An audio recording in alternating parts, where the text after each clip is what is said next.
we're gonna be reacting to horror stories of Llama Arts. Subscribe to his channel, it's pretty cool and spoopy. This happened a week ago. Up until a few days ago, I went to a small local gym in my now previous New Jersey town called Black Bear Fitness. One day, I had the misfortune of running into some skinny, awkward, yet creepy-looking kid, probably 18 years old. That guy looks like the at all. That guy looks like the disturbing, scare but true Snapchat horror stories too, but younger. I had headphones in and I was doing my set when I heard him saying something to me, but it was muffled by the music. I was already annoyed with this kid, given that he was breaking an unwritten rule of the gym. Don't try to talk to somebody when they're doing their sets. I took my time finishing my set, and then took my headphones out to ask if he needed something. Then he started acting like I looked familiar, but right away I knew this kid was just trying some pathetic attempt at making friends. I assured him I didn't, but the kid wouldn't stop talking to me. I'll skip most of the conversation, but eventually he actually asked me for my Instagram and Snapchat, weirdly enough, and for whatever reason I gave them to him. Wow. Instead of just saying something like, "Buddy, I'm trying to work out," or "I don't have social media." After I gave him my Snapchat and Instagram, however, I did kind of urge him to let me resume my workout. He finally seemed to get the message and walked away. Not without saying bye like 3 times, though. Oh. That night, I got a snap on my phone saying from Sean. I immediately sighed and said, "Oh no." Just wondering why the hell the kid would snap me. Wow. I opened the snap, and the kid was in a creepy, weird pose, face way too close to the camera, with his head resting in his hand and a half smile on his face. The text over the picture was "Hey" with 2 Y's. I muttered the words, "What the fuck?" For the record, I'm a guy, which made this even more weird. My thought process was, I've had enough of this loser already. I'm gonna remove him and make it clear I don't want to talk if I see him at the gym again. And so I did. I removed him minutes after he sent that snap. Oh, okay. I'm sure not even a minute later, again, a message popped up on my phone, saying Snapchat from Sean. I waited a few minutes before opening it. This one was even creepier. Now the kid was sitting up on his bed, no smile, more of a surprised, angry expression. The text over the image said, "Why did you remove me?" Now I went as far as to block him, meaning he couldn't snap me anymore. And that was that. I threw my phone on the desk and sighed out of relief. Half an hour later, my phone goes off, saying Sean added you as a friend, and then Snapchat from Sean. He actually made a new account. Wow. I opened the snap and felt my heart drop. Oh my god. It was a picture of my front lawn. The text over it, "Answer me, bitch." Don't call nobody. The first thing I could think of was, how did he find my address? Then I realized, That's me. Snapchat made that new map feature that lets you see where your friends are. Somehow I had the balls to open the window to see outside. It was clear out there. I shut the window and the blinds and started considering calling 911. Sorry about that, guys. Let's continue. He's knocking the window. It was the sound of taps on the window. I took a deep breath, and with one swift motion, I pulled up the blind and the window at the same time and pulled the kid into my room by his neck. My god. I punched him in the face a few times before he was out cold. That boy's out cold. By the time they arrived, he was awake, cursing me out, promising he'd be back and kill me. The cops heard it all. I didn't even have to make a case. The kid was an idiot. Luckily, the timing of this worked out well because I just moved a couple days ago out of state.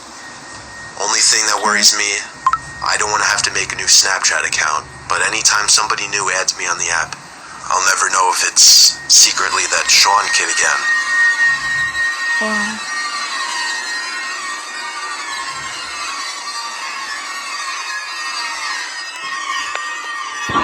Yeah. Why can't he just leave him alone? Does he want to be gay or something? Am I right, guys? And let's see, the next one will be, which one?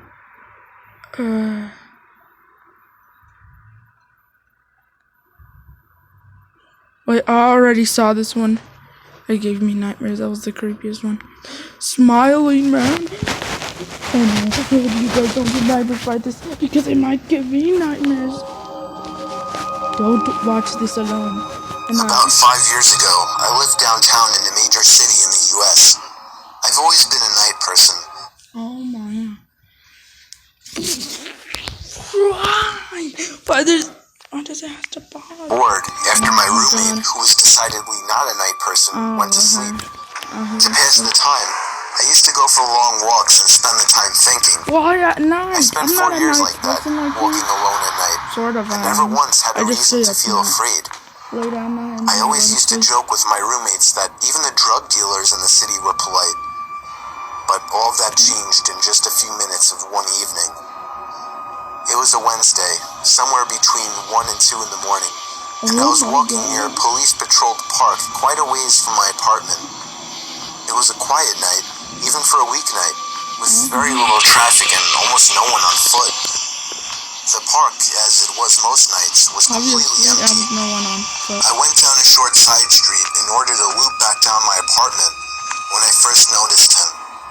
At the far end of the street, on my side, was the silhouette of a man dancing. It was a strange dance, similar to a waltz, but he finished each box with an odd forward stride. I guess you could say he was dance walking, headed straight for me. Deciding he was probably drunk, I stepped as close as I could to the road to give him the majority of the sidewalk to pass me. The closer he got, the more I realized how gracefully he was moving. He was very tall and lanky and wearing an old suit. He danced closer still, yeah, he's like until I could make out his face. Not drunk or nothing. His eyes were open wide and wild, head tilted back slightly, looking off at the sky. His mouth was formed in a painfully wide cartoon of a smile. Between the eyes and the smile, I decided to cross the street before he danced any closer. I took my eyes off of him to cross the empty street. As I reached the other side, I glanced back, and then stopped dead in my tracks. He had stopped dancing and was standing with one foot in the street, perfectly parallel to me. He was facing me, but still looking skyward. What? Froze? Smile still wide on his lips. I was completely and utterly unnerved by this. I started walking again, but kept my eyes on the man. He didn't move. Once I had put about half a block between us, I turned away from him for a moment to watch the sidewalk in front of me. The street and sidewalk ahead of me were completely empty. Oh, that's why Still he was there. unnerved, I looked back to where he had been standing to find him gone. For the briefest of moments, I felt relieved, until I noticed him. He had crossed the street and was now slightly crouched down. I couldn't tell for sure due to the distance and the shadows, but I was certain he was facing me. I had looked away from him for no more than 10 seconds, so it was clear that he had moved fast. I was so shocked and I stood there for some time, staring at him, and then he started moving toward me again. He took giant, exaggerated tiptoed steps, as if he were a cartoon character sneaking up on someone, except he was moving very, very quickly. I'd like to say Sorry for all the pauses, guys. Just tippy-toed like a cartoon character. or pulled out my pepper spray or cell phone or anything at all, but I didn't. I just stood there, completely frozen, as the smiling man crept toward me. And then he stopped again, about a car length away from me, still smiling a smile, still looking to the sky. When I finally found my voice, I blurted out the first thing that came to mind. What I meant to ask was, "What the fuck do you want?" in an angry, what do you demanding tone. want? What came out was a whimper. What the fuck? Regardless of whether or not humans can smell fear, Oh, they can certainly hear it. I bet I'm gonna I be heard taller it in than my him. own voice. That only made me more afraid. But he didn't react to it at all. He just stood there, smiling. And then, after what felt like forever, he turned around, very slowly, and started dance walking away. Just like that. Oh, Not wanting to turn my back to him again, I just watched him go, until he was far enough away to almost be out of sight.